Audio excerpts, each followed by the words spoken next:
El caso de Jonathan Fabro, que está muy comprometido. La acusación es un abuso sexual a una menor de edad y estamos justamente con su abogado, el abogado que defiende allí a la menor, ¿sí? Representa a la querella. Mauro. Sí. Venimos siguiendo el caso desde el arranque. Desde el arranque.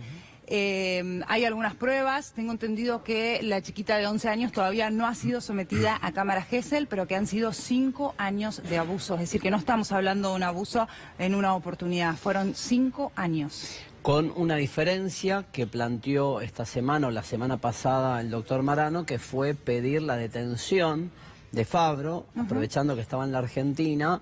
Recordemos que él juega o gran parte de su carrera futbolística la tiene en Paraguay y la tuvo en México. La pregunta es, ¿qué valor tienen estos chats que fueron encontrados, detectados en los teléfonos, peritados, analizados y son prueba, indicio de la constatación de un abuso que se generó a lo largo del tiempo? ¿Qué tiene para decir? Bueno, no, en principio es efectivamente como estabas contando, entendimos que por la prueba acumulada en la causa, que va mucho más allá de esos chats, es decir, hay entrevistas con la psicóloga de la menor, hay numerosos testigos. Con la propia psicóloga, no el Poder Judicial. No, correcto, exactamente, con la psicóloga que la atiende en el marco de su terapéutica personal, además de diversos testigos que han depuesto en la causa, entendimos que estábamos frente al estado de sospecha que nos pide el ordenamiento en su artículo 294 para que el señor Fabro se sentara a brindar declaración de índole indagatoria. Y aprovechando el conocimiento de que se encontraba en el país, fue que solicitamos esa detención. Es el juzgado 32, en definitiva, quien va a entender si nos asiste razón en este pedido o no, pero eso fue lo que ocurrió recientemente. Tengo entendido que Fabro viajó a la Argentina, pero estuvo pocos días acá. Es decir, que cuando ustedes hacen el pedido de detención, por supuesto que no hay un pedido todavía del fiscal, ¿sí? Correcto, la investigación no está delegada en este momento en el fiscal, de modo que la lleva adelante el juzgado, y él estuvo, diría, pocas horas, más que pocos días. Nos llamó muy poderosamente la atención. Eso le iba a decir, ¿sospechan que en realidad había allí una advertencia, que él se enteró que ustedes estaban pidiendo la detención? Bueno, hay varias cosas que nos llaman a cierta suspicacia. En primer lugar, el tribunal había solicitado diligentemente que la Dirección Nacional de Migraciones informara en el momento exacto en el que ingresara al país. Y eso no se hizo. Nosotros obtuvimos esa información por una segunda fuente y evidentemente en ese sentido llegamos tarde para pedir la detención. Usted me dice entonces que ustedes piden la detención y que piden en paralelo que Migraciones advierta al juez de la causa el momento de la entrada de Fabro al país, ¿correcto? No, eso ya estaba solicitado con anterioridad. Antes del pedido de detención. Correcto. Para citarlo, indagatoria. Absolutamente. Bien, ¿nunca les informó Migraciones la entrada de Fabro al país? Hasta por lo menos el tiempo en el cual yo solicité la detención, más de un día después, nunca se informó el ingreso al país del señor Fabro en el expediente. A pesar de que un juez lo había solicitado. El juez diligentemente lo había solicitado. Raro. Sí. Ahora... y que raro además que no es que se quedó en el país. No, se rajó. Que vino algunas pocas horas, es decir, que no le avisaron a ustedes que sí debieron hacerlo, porque había un pedido de que así fuera, pero que paralelamente se quedó pocas horas justo cuando ustedes habían pedido la detención. Correcto. Esas son cuestiones que hemos observado en el expediente. Uno analizando los chats, si querés ponerlos, los podemos ir viendo, Vero. Da la sensación que... ¿De qué época son? ¿De abril? Sí, son aparentemente recientes, exactamente. Estos son los más actuales, pero ahí está el intercambio entre la chiquita y el jugador, ¿no? Y que dan cuenta de determinados pedidos que hace él. Él le pide fotos, le está preguntando cómo está se cerciora si está sola para poder hablar, que le mande fotos, pero está bien lo que vos planteás. Si uno tiene que analizarlos, lo que está buscando es garantizarse que esté sola primero para poder chatear tranquilo, sin ser descubierto, ¿no? Claro. Todo este tipo de frases, ¿no? Y si te casás me invitás, le está preguntando cómo está vestida, él sistemáticamente le dice, tenés jeans, ¿qué tenés puesto? Me mandás una foto, hay mucho intercambio en ese sentido. Y ella se niega. Y le todo dice, el tiempo, le dice, ¿te parece? No me parece, no lo hago tampoco con mi novio, decía en uno de los chats, en uno de los mensajes. Digo, ¿cómo se inicia esto? ¿Quién descubre? ¿La chiquita habla sola? ¿Habla con su familia? la denuncia, que es en definitiva lo que está siendo investigado, pero tengo que ser muy claro con esto y soy muy responsable, más allá de mi rol de querellante, en afirmar que la presunción de inocencia pesa, por supuesto, sobre Jonathan Fabro. Esto es por ahora meramente una denuncia, pero esa denuncia se origina cuando el hermano de la menor le arrebata el celular pensando que estaba chateando con alguien más, en un malentendido verifica estos mensajes y su preocupación se vuelve mayúscula al entender que los estaba teniendo con el que resulta imputado. Porque la madre en el legajo. primero piensa que es con un adolescente, Correcto. También estaría mal, obviamente, pero nunca infiere que puede ser un propio pariente de la menor para preservar el parentesco, lo decimos de ese tono, ¿no? ¿Qué falta? ¿Por qué no se ha hecho la cámara Gesell cuando la denuncia en Comisaría 52 se hizo hace 3 meses ya? Bueno, en primer lugar, la Cámara Gesell había estado ordenado. De hecho, había una fecha originaria de Cámara Gesell para el 19 de junio pasado. Nosotros hicimos alguna observación al respecto porque entendimos que la designación de un perito varón podía ser contraproducente.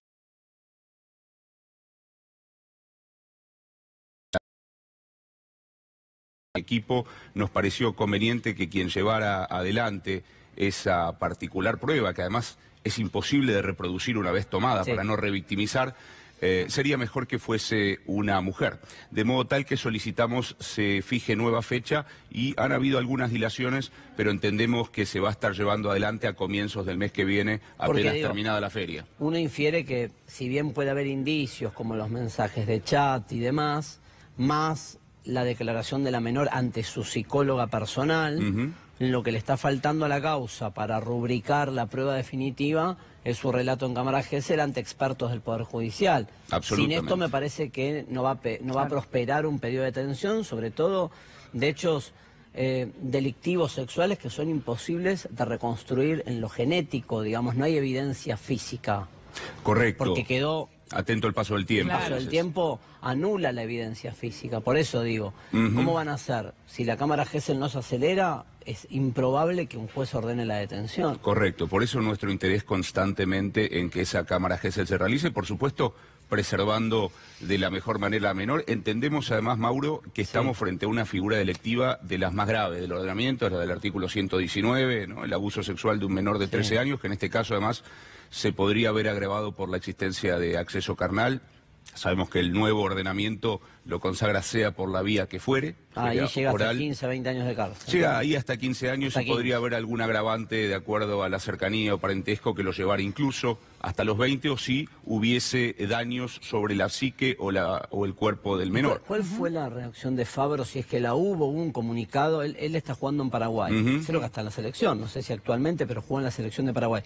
¿Hubo algún comunicado, alguna reacción, aunque sea, no le digo en el expediente, después me cuenta si en el expediente se presentó alguien o no, sé que creo que está burlando con él como defensor, pero ¿hubo alguna reacción de salir a decir, no sé, soy inocente, un comunicado del club o hay silencio estampa? En este momento no hubo ningún comunicado del que nosotros tengamos noticia. Por supuesto, tampoco ha tenido contacto. ¿No hay contacto con la familia directamente? Es decir, no, desapareció. No ha habido contacto con mis representados de ninguna manera en el último tiempo. Y a partir de... había, es decir, había una relación frecuente. Sí, había una relación frecuente y siguió existiendo hasta el hecho propio de la denuncia.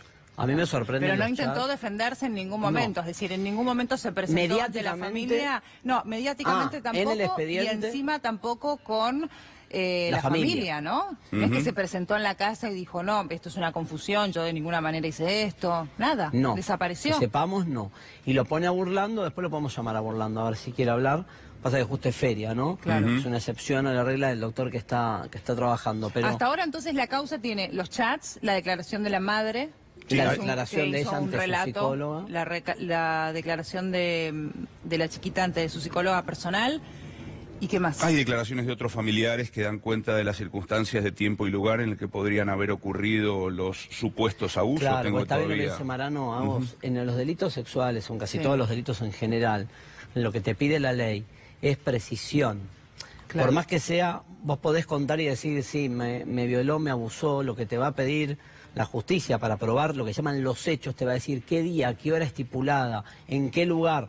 Es difícil muchas veces sin duda. reconstruir Es eso, difícil, digo, pero te es lo fácil piden. cuando se trata de un abuso, de un solo abuso, pero digo, estos abusos que se extendieron a lo largo de 5 años, claro está que en realidad existe una relación muy próxima, ¿sí?, entre la víctima y en este caso el acusado. Por lo tanto, tengo entendido que el jugador a veces paraba en la casa de la chiquita. Claro. Entonces, y en la casa de la abuela. Pero también. ¿pudo estimar usted cuántos hechos son? Le explicamos a la gente que hechos son situaciones concretas. Tal día, tal abuso. Tal día, tal otro abuso. A eso se llama hechos en materia de delito sexual. Grassi fue juzgado por 17 hechos de abuso sexual con 3 víctimas diferentes en total. Bueno, es difícil precisarlo todavía, pero hay por lo menos en el relato de la menor 3 situaciones bien diferenciadas en donde habría habido una conducta impropia. Esas se circunscriben a los últimos años. Sin embargo, a los últimos años me refiero a los últimos 18 meses. Sin embargo, hay algunos puntos de su relato que permitirían hacer una retroyección a muchos años atrás, pero atento, la edad de la niña es prácticamente imposible que nos lleve a un sitio de precisión, digamos, de ajustado. certidumbre de la fecha y hora. A mí me impresiona viendo los chats que estamos pasando el lenguaje, ¿no? Porque todo el tiempo le está preguntando, a ver, no dejemos de ver esto como horizonte. Es un tipo de 37 años, creo que tiene. Actualmente, sí. Y la nena 11, y le está preguntando todo el tiempo por la ropa que tiene puesta. Se dan cuenta que hay un tono, si bien no hay una conversación tan directa, si querés, en términos de una palabra sexual, hay todo el tiempo una insinuación, claramente de captación. No es la manera en la que una persona normal, de 38 claro, años aborda a una nena de 11. No, Sí. esto podría calificarse si fuera a Corrupción. detenerse, claro, Corrupción de menor. o la figura del grooming, recuerdan O que ciberacoso. ha sido discutida. Lo que pasa es que como del relato surge que habría habido la materialización de actos, en hechos por supuesto, carnales, claro. ahí estamos frente a otra figura. Sí quiero marcar y aprovechar la circunstancia para decir que lamentablemente se estima que hasta en un 75% de los casos de abuso de menores, este abuso se produce por personas cercanas al menor. A nivel de la estadística. De la estadística, Sí. exactamente. Lo intrafamiliar es Claro, lo que porque predomina. ganan la confianza de Sí. alguna manera, lamentablemente utilizan esa confianza que tienen y que se presta algún tipo de confusión también para la menor, porque al existir una confianza, la menor entra en duda también y dice, bueno, en realidad es una relación próxima. Ella manifestó haber estado amenazada de alguna manera cuando comenzó a sentir que eso no era lo normal, que no era la manera normal de relacionarse con un hombre de 37 años. Bueno, es que justamente ese es el punto. No existe en la psique de una menor asumir que estos comportamientos son equivocados hasta que llega a un cierto nivel de madurez, que en general se presenta en la preadolescencia. Claro. Es decir, muchas veces las personas que llevan adelante este tipo de abusos con menores muy pequeños lo hacen, entre comillas, con la complicidad del menor, porque el menor no entiende estar haciendo nada necesariamente equivocado. Ahora, cuando ese menor se escolariza, cuando empieza a escuchar cierto Ahí vocabulario, ahí cambia y el menor cae, claro, digo, comprende. exactamente, y entiende que lo que había venido haciendo no era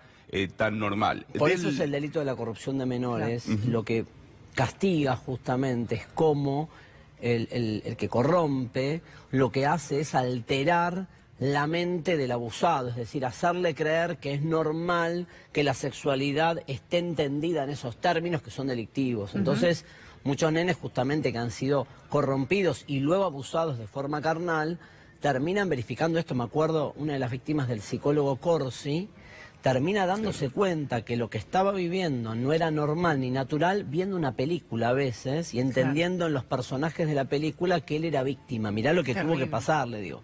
En este caso fue el hermano mayor, ¿sí? Un hermano de 17 años, quien identifica conversaciones que en realidad no correspondían y pensó que era una persona ajena, que se trataba de otra persona, no de un familiar. Es quien pone en alerta a la familia.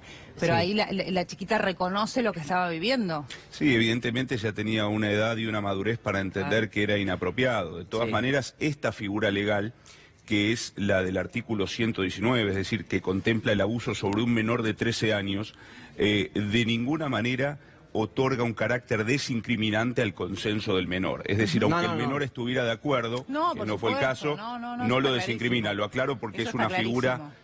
Acá digamos no que hay... lo que tienen en cuenta es la edad. No hay Claro. consentimiento, no cuenta el consentimiento No hay de ninguna excusa, manera, digamos. es la, Claro. la discusión que siempre tenemos en estos casos, digamos, ¿no? Está Sí, que clarísimo. pasa- Es menor de edad, haya existido un consentimiento o no, igualmente es un delito. Claro, siempre la discusión está en torno a los que tienen de 13 a 16. Y ahí los jueces te dicen, no, el consentimiento está viciado, Claro. no hay consentimiento. Y acá menos todavía porque está debajo de los 13. Ahora, ¿cómo está la nena hoy? Bueno, por supuesto, en un contexto terapéutico, tratando de llevar su vida con mayor normalidad. Es muy preciso lo que decías cuando referías, bueno, cayó. Efectivamente fue lo que le Entendió. pasó. No se había producido hasta entonces o no se habría percibido un daño en ella o en su psiquismo, ahora que comienza a comprender todo lo que le habría ocurrido según su propio relato, y advierto esto está en una etapa incipiente y de prueba, ha necesitado un acompañamiento muy fuerte de un equipo terapéutico que la está llevando adelante, de modo que está llevando ese trayecto. Eso también explica un poco alguna demora o alguna precisión en esa cámara Gesell por la cual me preguntabas, porque la verdad es que lo que quisimos tener en cuenta antes de que ella se someta a esa prueba Es como que está tuviera psicológicamente. garantizado que el relatar de vuelta estos hechos no la hiciera incurrir en un mayor daño. Ahí estamos viendo alguna foto. Fabro está en pareja con Larisa Riquelme, sí. y se supone que si los abusos fueron a lo largo de los últimos 6 años, 5 por lo menos, mantuvo esta situación en esta doble cara, ¿no? Si se confirma Claro. la presunción judicial, una cara en pareja con Larisa Riquelme y exposición mediática, y en paralelo mandándole chat mínimamente, estamos hablando de lo que se ve, chat con un claro contenido sexual, por lo menos de una Y ese propuesta dato, indecente, Mauro, una menor de 11 que en años. realidad tenía una vida construida allí en Paraguay, y cuando viajaba aquí en la Argentina paraba en la casa de esta menor. En distintos lugares, En distintos sí, lugares, en la esa casa, abuela, entre o otros en lugares. la Pero hay casa. que entender también ese contexto en donde él era un referente para todo su grupo de pertenencia, no solo su grupo familiar, porque por supuesto era el exitoso del grupo, el rico, la persona que sin duda proveía de muchísimas cosas a todo su contexto, fueran familiares directos o no.